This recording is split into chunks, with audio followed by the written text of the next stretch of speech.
Comment fonctionne ce protocole quand tu vas par exemple sur www.google.fr? Qui envoie ce certificat? Comment sont chiffrées les données? Dans cette vidéo, nous allons voir les échanges qui ont lieu entre ton navigateur et un serveur web. Attention, pour éviter que tu t'endormes, j'ai simplifié les informations. Il y a donc une partie que je ne présenterai pas. Cette vidéo est sponsorisée par un partenaire de la chaîne, InternXT. InternXT propose un service cloud de stockage sécurisé de tes fichiers. Tu peux partager tes fichiers avec tes amis ou ta famille en ajoutant un mot de passe au lien de partage. Quand tu crées ton compte, tu disposes de jusqu'à 10 Go de stockage gratuit à vie. Et tu disposes aussi de l'authentification multifacteur sur ton compte. Si tu es développeur, le code source d'InternXT est disponible sur GitHub. Si tu souhaites augmenter ton espace de stockage, plusieurs plans de paiement sont disponibles, mensuels, annuels ou à vie. En cliquant sur le lien dans la description, tu bénéficies d'une réduction de 25% sur tous ces plans. Si tu ne veux pas stocker tous tes fichiers chez Microsoft ou Google, tu peux utiliser InternXT. HTTPS est la combinaison de HTTP et de TLS. Dans cette vidéo, je vais parler de TLS 1.2 et plus tard de la version TLS 1.3. Mon environnement de test est très simple, une machine qui possède un navigateur web et Wireshark qui est un outil d'analyse du trafic réseau. Et en face, tu as un serveur web qui écoute et traite des requêtes. Avant de passer à la pratique, je te présente la théorie. Le protocole HTTPS repose sur TCP qui permet de monter une session connectée. Cela veut dire que le client et le serveur doivent être disponibles en même temps pour créer un canal de communication. Le client et le serveur vont faire une négociation en 3 étapes ou TCP handshake. Passons à la pratique. Dans mon navigateur web, je vais saisir l'adresse d'un serveur web qui utilise TLS 1.2. Tu remarqueras qu'on utilise un port particulier 1012 au lieu du port par défaut 443. Et en parallèle, je vais te montrer sur Wireshark les échanges entre le navigateur et ce serveur web. Je commence par filtrer sur le protocole DNS pour trouver l'adresse IP associée à BAT-SSL. Tu peux voir que mon ordinateur a envoyé une requête DNS au serveur 192.168.1.1. Tu sais que c'est une requête parce que tu vois query ici. La ligne suivante représente la réponse du serveur DNS avec query response. Et voici l'adresse IP de BAT-SSL. Prochaine étape, je filtre avec l'adresse IP du serveur web. Les 3 premiers paquets SYN, SYNAC, ACK représentent la négociation TCP. Ensuite, le client envoie un client Hello qui contient 3 paramètres, les versions de TLS supportées, une suite cryptographique supportée par le navigateur, un nombre aléatoire appelé client random. Je reviens sur Wireshark, tu retrouves plusieurs paramètres dont le client random, une session ID, des suites cryptographiques. Par exemple, la chaîne TLS ECDHE signifie Electric Curve Diffie-Hellman pour l'établissement de la clé pour le chiffrement symétrique.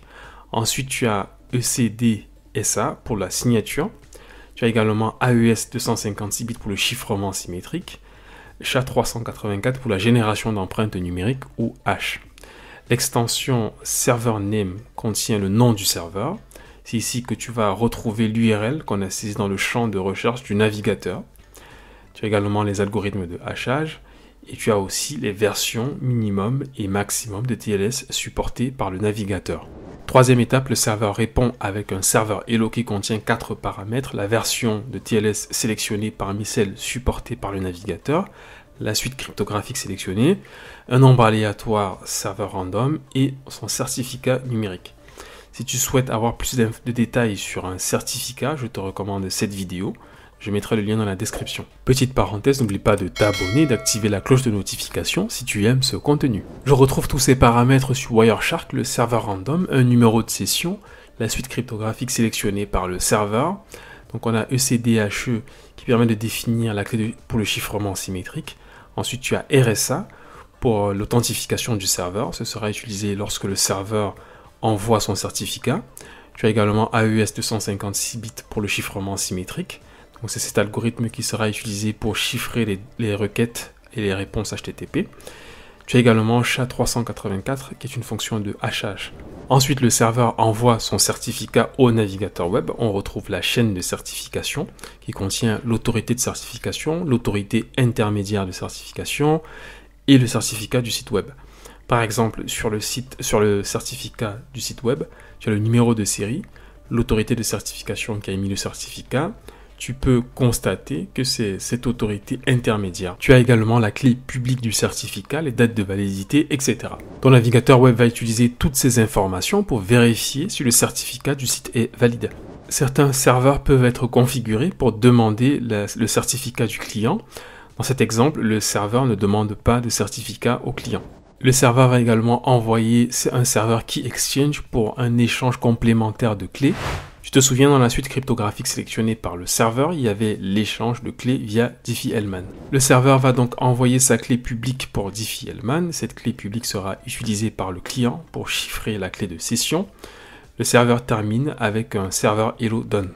Le client va vérifier le certificat du serveur, la validité, l'autorité de certification et va récupérer la clé publique dans le certificat. Et comme on utilise cette suite cryptographique avec Diffie-Hellman, le client va utiliser le message Client Key Exchange pour envoyer sa clé publique Diffie-Hellman au serveur. L'objectif de la Client Key Exchange et Server Key Exchange est de s'échanger des informations, précisément dans cet exemple des clés publiques Diffie-Hellman pour générer une clé Premaster Secret.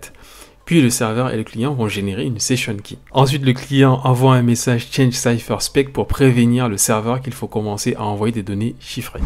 Le client termine sa négociation TLS avec Encrypted Handshake Message.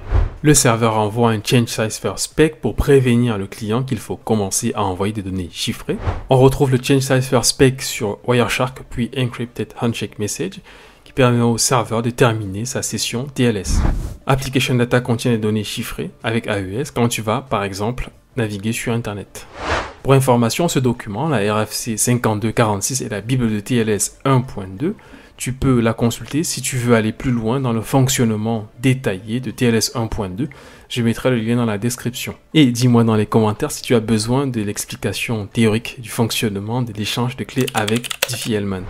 Comme tu peux voir sur ce schéma, TLS 1.2 nécessite d'échanger plusieurs messages avant de commencer à chiffrer des données, et TLS 1.2 présente quelques vulnérabilités. C'est pour toutes ces raisons que TLS 1.3 a été créé. TLS 1.3 est simple, plus rapide que TLS 1.2 et a supprimé des algorithmes cryptographiques vulnérables.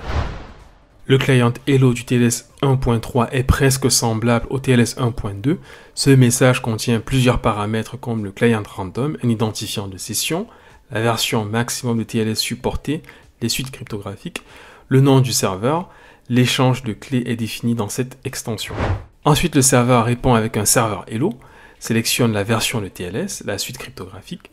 Tu remarques que la suite cryptographique n'est plus aussi longue que dans la TLS 1.2. Le serveur envoie aussi son certificat au client. Contrairement à TLS 1.2, l'échange de clés est défini dans cette extension. Je n'ai pas trouvé l'information sur l'envoi du certificat. Il est certainement envoyé en mode chiffré.